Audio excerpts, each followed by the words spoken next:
जय भीम मित्रांनो, आज आपण आलो आहे बघा छत्रपती संभाजीनगरमधील रांजणगाव इथं. आज पौर्णिमा आहे, वर्षातली पौर्णिमा आहे बघा. बुद्धं आम्ही स्वयंपाक चालू आहे. दर पौर्णिमेला इथं स्वयंपाक असतो आणि जेवण असते बघा दर पौर्णिमेला. दर पौर्णिमेला भोजनदान असते इथं. भोजनदानाचा कार्यक्रम दर पौर्णिमेला राहतो इथं आणि वंदना वगैरे असते. पौर्णिमेचे भोजनदान दाते आहेत आयुष्यमान खोतकर बाबा, तसेच आयुष्यमान जगन दांडगे सर, तसेच आयुष्यमान सुधाकर सोनाळे सर, आयुष्यमान भास्कर रणवीर सर यांना विनंती करतो की त्यांनी इकडे समोर यायचे आहे. भारतीय बौद्ध महासभा शहर शाखेचे शहराध्यक्ष हे त्यांचे स्वागत करणार आहेत. यांनी समोर यायचे आहे. तत्पूर्वी जाऊ दे मग घालतो. जेवण वगैरे असते इथं, भोजनदान वगैरे असते. यांना विनंती करतो की त्यांनी उपवास व्रत तसेच बघा कसं भोजनदान असते. जय भीम मामा. भोजनदान पुरी वगैरे थोडक्यात आपल्या मनोगत व्यक्त करावे. आणि इथं दर पौर्णिमेला वंदना वगैरे असते.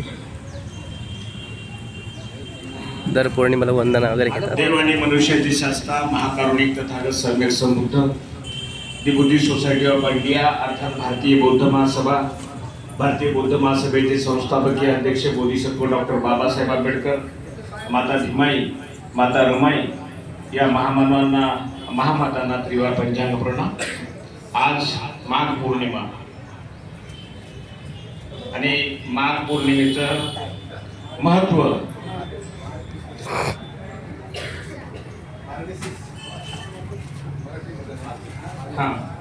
देवनागरी भाषेमध्ये आणि संस्कृत भाषेमध्ये त्याला मार्गशीर्ष म्हणतात आणि पाली भाषेमध्ये माघ पौर्णिमा म्हणतात. म्हणून माघ पौर्णिमा हा मी उच्चार केला तो पाली भाषेत. ह्या माघ पौर्णिमेचं महत्व समजावून सांगायचं आहे. प्रत्येक पौर्णिमेला भारतीय जे बुद्ध धर्मामध्ये असं विशेष असं महत्व आहे आणि पौर्णिमेला हे उपोषण धारण केले जाते. उपोषण धारण करणं बुद्ध धर्मामध्ये अत्यंत म्हणजे पवित्र मानले जाते. ते जीवनशैली मानले जाते.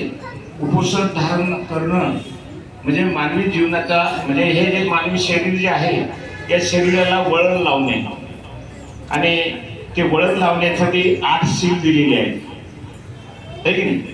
आता 5 सील तर आपण रोजच घेत असतो. त्याच्यानंतर येणारे 3 सील जे आहेत या 3 सीलाचंही पालन उपोषणाच्या दिवशी करतोय. म्हणजे आपण पौर्णिमेच्या दिवशी करतो, अष्टमीला करतो आणि अमावस्येच्या दिवशी. आणि त्याही पुढे जायचं असेल तर आपण चतुर्थीला पण उपोषण केलं पाहिजे. म्हणजे 4 दिवस आले त्याच्यामध्ये. म्हणजे 4 दिवसाला तर वळण आपण महिन्यातून 4 दिवस करायला लागलो तर पुढे चालून आपण रोजही उपोषण करू शकतो. ही बरोबर आपल्या शरीराला वळण पाडते. हा त्याच्या पाठीमागचा उद्देश आहे.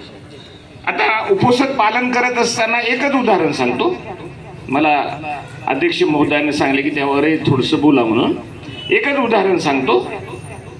त्या उदाहरण असं आहे, आम्ही उपोषण धारण केलेलं आहे, आम्ही उपोषण करतोय घरामध्ये, पण सगळेच लोक करतात का? नाही करत. माझी मुलगी आहे समजा, ती तिकडे भजे तळायली, मला उपोषण आहे आणि मी 12च्या आत जेवण केलेलं आहे, पण माझी भावना आता सगळ्याच शिलासाठी हे लागू होते बरं का. हे सगळे लक्षात ठेवा, 8ही शिलासाठी हे लागू होते. माझी भावना जर ते तळालेले भजे मला जर आज उपोषण नसतं तर ते भजे खाल्ले असते मी.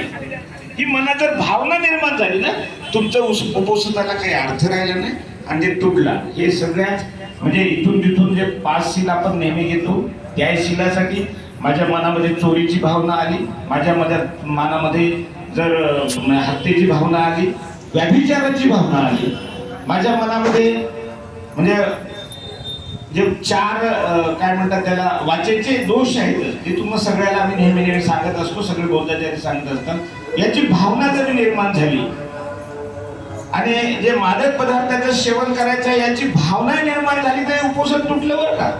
उच्च सेना महासेना म्हणजे आम्ही तर नाही ते समजा, तुमचा हातभर जरी तुमच्या घरी गादी असली तर ते उच्च सेनामध्ये येत नाही. तुमच्या घरचा पलंगही उच्च सेनामध्ये येत नाही, त्याच्यावर झोपू शकता. पण किमान त्या दिवशी आपण चटईवरती खाली झोपलं पाहिजे. आणि माला गंध विलेपन धारण मंडन म्हणजे शृंगार जे आहे, पुरुषामध्ये शृंगार करतात बरं का. पुरुषामधला शृंगार म्हणजे केसाला काळं लावणं, पावडर लावणं. आणि स्त्रियामध्ये ते जन्मजात जे अधिकार मिळालेला आहे, त्यांना जन्मजातच मिळालेला आहे की आपण नटलं थटलं पाहिजे. पण त्या दिवशी आपण नटून थटून नाही राहिलं पाहिजे. याचा अर्थ एक आहे, आपण नटतो थटतो, जे काय आपण जे सौंदर्य वाढवतो, पुरुष असो स्त्री असो, ते दुसऱ्यासाठी असते बरं का.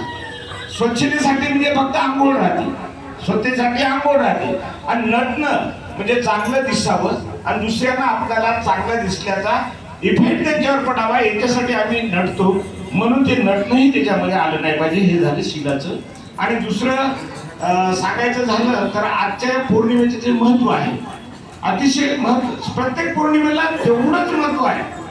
जसं मागे झालेले जे कार्तिक पौर्णिमा आहे त्याचे 11 घटना आहेत म्हणजे बुद्धाच्या या धर्मामध्ये, त्रिपिटकेमध्ये 11 घटना आहेत.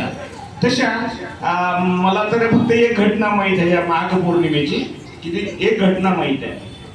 सारंदत्त विहार जे पूर्व बुद्धापासून आहे, म्हणजे जेव्हा सम्यक संबुद्धाचा उत्पन्न झाले तेव्हा बनलेलं ते नाही आहे, एका यक्षानं बांधलेले ते विहार होतं.